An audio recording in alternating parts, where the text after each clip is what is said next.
Because that's what I do. I love young people because I think they are the future. What I will talk to you about is, it's not working here. It's not, the screen here is not working. Okay. Okay, so what I'll talk to you about is bridging the gap. All of us know that 1% of the world's population is actually controlling majority of the world's wealth. We know about it, but what do we do about it? And so I want to talk to you about how that impacts schools, it impacts streets, and how it is important to give people the second chance. I have been in education for the last 23 years. Before that, I was in the corporate world. I was, for 26 years, I was a CEO of a large multinational company for 11 years. But I decided to quit all that and get into education because I believe education is the only way that we can change from a developing country to a developed one. And yet, education is in great crisis. There are 200 million children that should be in school but are not in school, out of which 80 million children are from India itself. And the condition of our government schools where poor children go to is an absolutely abysmal state, where only 44% of kids can actually read, a class 5 child can read text of class 2, and only 22% of children of grade 5 can do divisions. I mean, that is the quality of our schools. Yet, why should it be like this? We are the largest education industry in the world. We are larger than China. We have 1.5 million schools in India, which is more than China. We have 8 million teachers. We have 253 million children that are of school-going age, and yet only 130 million children in India actually complete school. What happens to the rest? What happens to the 100 million children?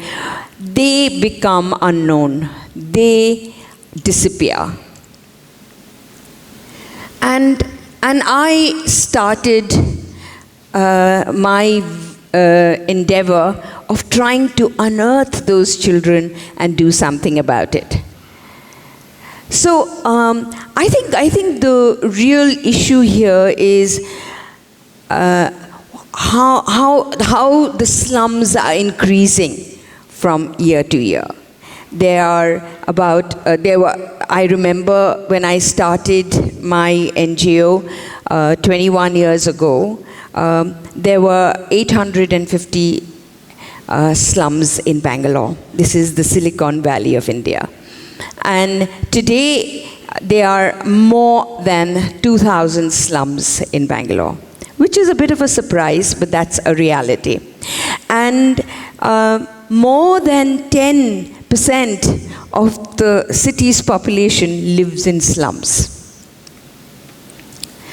So I think what we really need to look at is what is happening to these children.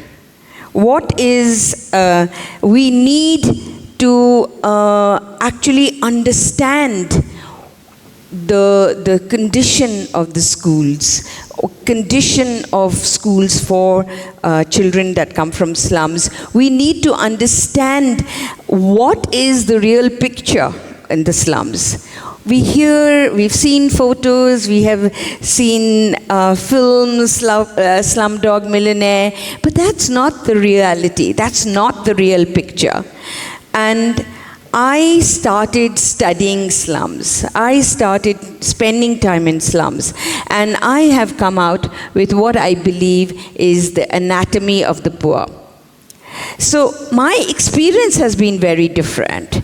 And I will share with you what I believe is the anatomy of the poor. So let's look at the composite of slums. They are people who are unemployed, there are people who get low wages, there are people who are into antisocial activities, and just a very small percentage of people have a steady job. So when we look at, when we think about slums, we think about, the physical deprivation. That is what we are aware of, right? That's what we see in movies, the physical deprivation. But I think there's much more than just physical deprivation in the slums. Physical deprivation is lack of space, lack of sewage system, lack of facilities. The biological deprivation is where there's not enough nurturing, not enough health care. Then there's also the intellectual deprivation, where there's hardly any role models. But most importantly, there's a psychological deprivation, which I have spent a lot of time studying. And the psychological deprivation is, not to believe that there is no way forward. The psychological deprivation leads to suicides. Psychological deprivation leads to despair, that there's no hope, nothing to look forward to, that everything is very short term. And from this psychological deprivation, I evolved this theory which I call the poverty of the mind. Poverty of the mind is to say that, we've never done this kind of things ever before. Whenever, approached with a new issue, problem, an idea, they will always say, we've never done this thing before. Then I can't do it. And I'm not capable of doing it. And this is not who I am. And at the end, they will say that, this is my destiny. I'm meant to be living this way, this life. So what I believe is that, because the people, young people in the slums think this way, they are the ones who actually take to the streets. It's amazing how many of the students, could be students, young people that are unemployed. And even, I hear that the last study was that more than 12% of even educated youth are unemployed. So they have no other option. They have nowhere else to go. This is the school. If they were to go to school, this is the kind of school that they would have gone to, where there's hardly any playground. You can see in the picture, that's me. I'm sitting in the slums, teaching children with no desks, no cupboards, no blackboards. But this is a typical classroom in a school, in a government school in the slums. So what is the status of the government schools? There are about nearly 1,500 government schools and more than 4,000 private schools. And even in these private schools, the low-end private schools, the quality of these schools are really dismal. And nothing really is happening in these schools. So a couple of years ago, I was invited by the Bangalore Municipal Commissioner, and he suggested that I try and do something to improve the schools. I was very fortunate that Chris Gopalakrishnan, who's one of the founder members of Infosys, came forward and said he would fund a program if we were able to improve certain government schools. So that was pretty early. We were young. We were new in our enterprise. We didn't have the confidence to take all the government schools. So we said, we will take all those schools where not a single child has passed out for 25 years. We took, can you imagine, there were 23 schools where the average pass-out rate was 9%. That means all these other kids were failing from year to year after year. So we did this program, I called it Operation Recharge, is recharging the battery of the government schools. I hired retired government school teachers. Everybody sort of, keeps lambasting the government school teachers, but I realized that there was so much of talent there. So we hired them and we ran an after-school program and just got our children ready to sit for the board exams. And can you believe it? In the first year itself, 33% of the children got through. The next year, 52% of children managed to get through the board exam. The third year, 73%. That has never been seen in those communities. There was huge celebration. And that's how Operation Recharge worked. But let me share with you what I do otherwise. I started Parikrma Humanity Foundation in the year 2003. I was in the corporate world for 26 years. I quit everything and I started with my own life savings. From my kitchen table, I started schools for street, slum and orphan children. I have today 4 schools and a college. We have shown 99% attendance, which is the 97% attendance, which is the highest attendance in the country. Less than 1% dropout, which is the lowest dropout in the country. And 99% of my students go to college, which is unheard of, especially since I've told you what the scenario is like otherwise. And 100% of our parents come for parents-teachers meetings. Why does this happen? Look at the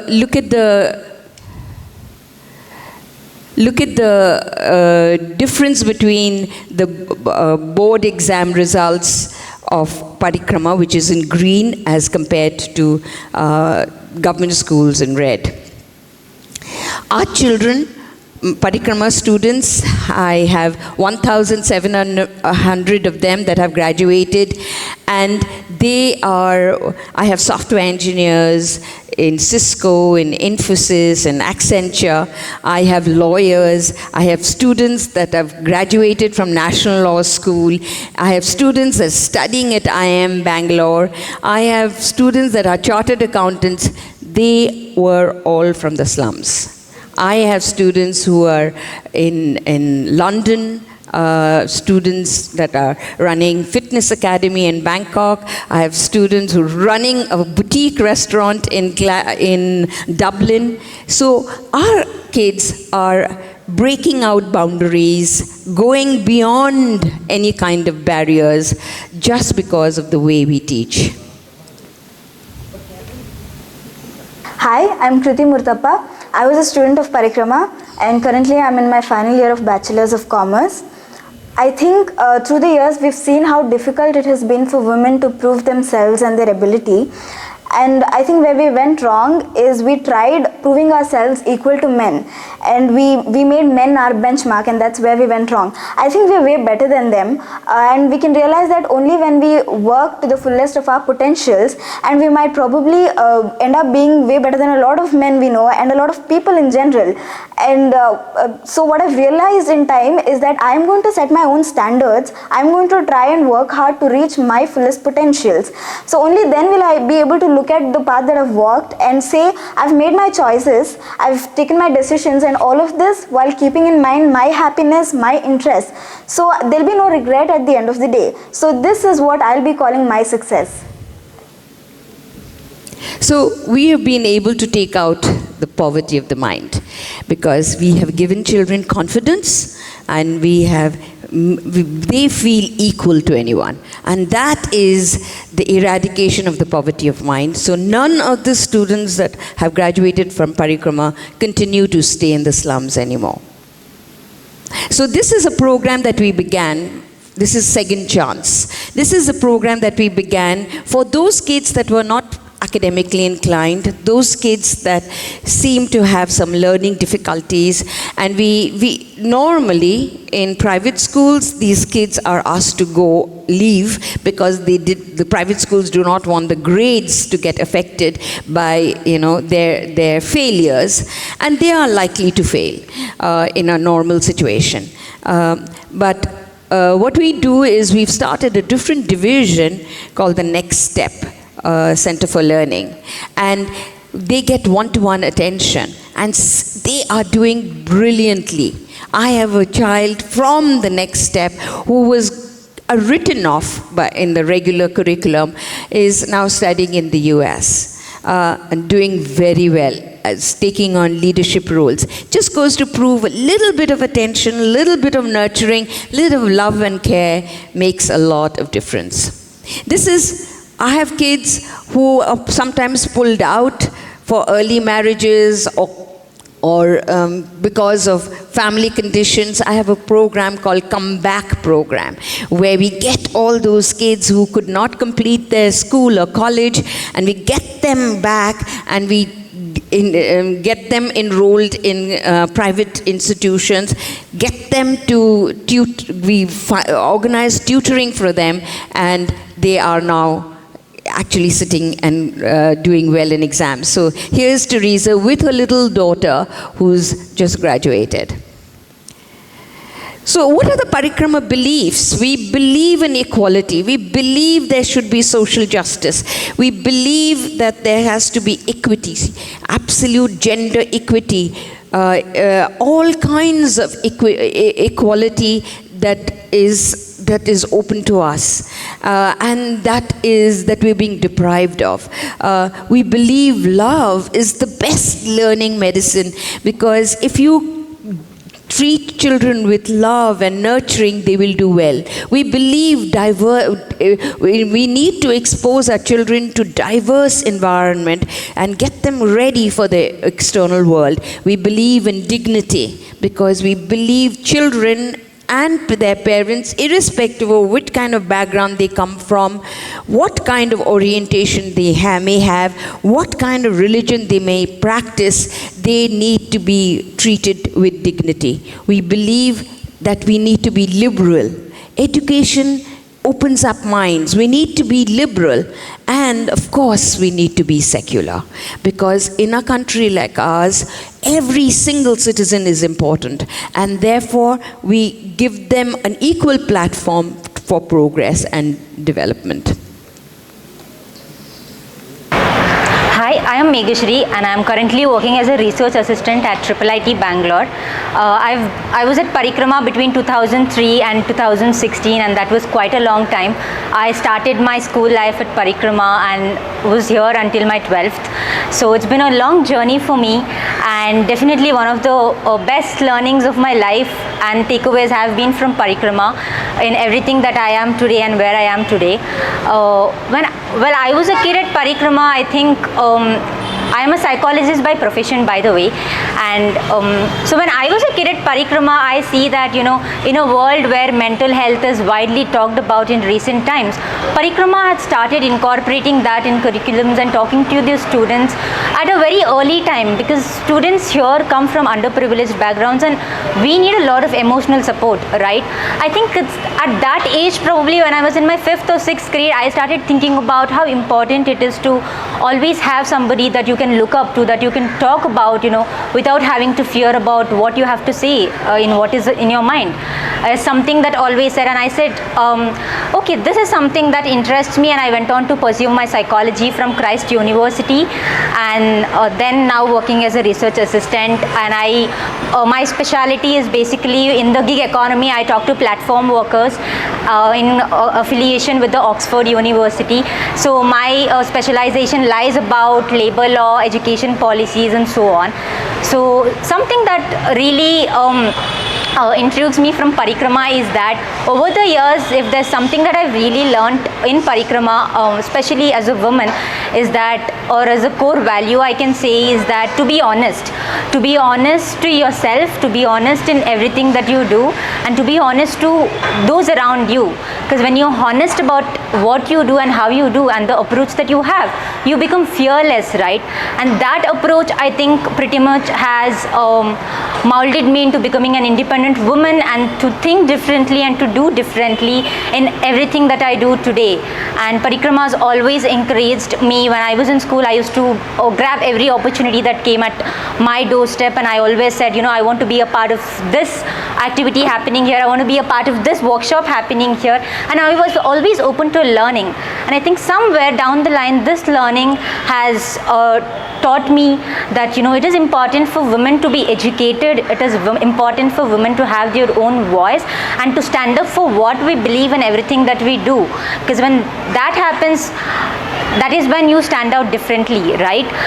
Especially in a era where women think marriage is all that you need to survive, and you always need to have a man behind you for you to pursue something in life. I think today the generation has changed, and I feel I have broken these barriers, the stereotypical barriers that comes with it for family like mine and a lot of other girls in Parikrama, where our parents think at a certain age the girl is meant to get married and go on, but that is not it, right? A woman has to be financially independent and be able to pursue her dreams and do what she thinks is good for her and for her family, just like how any men out there can do. So I feel that in Parikrama, there's so much stress on equality. We do not really understand how women and men are different. We are always at the same par when we are doing anything. It could be football, it could be anything that we are into. So Parikrama is not just schools. Parikrama is a movement where we believe that all people should get the same equal platform to develop and grow. We've now started adopting government schools, so we have adopted 5 government schools. We're going to be adopting more, and that's how we'll bring the change. But my appeal to young people is they should also pitch in. If each one of us in this audience took care of the education of one child, took care of one street dog, and took care of one tree, can you imagine? The world would be very, very different. So join me in this movement. Thank you very much.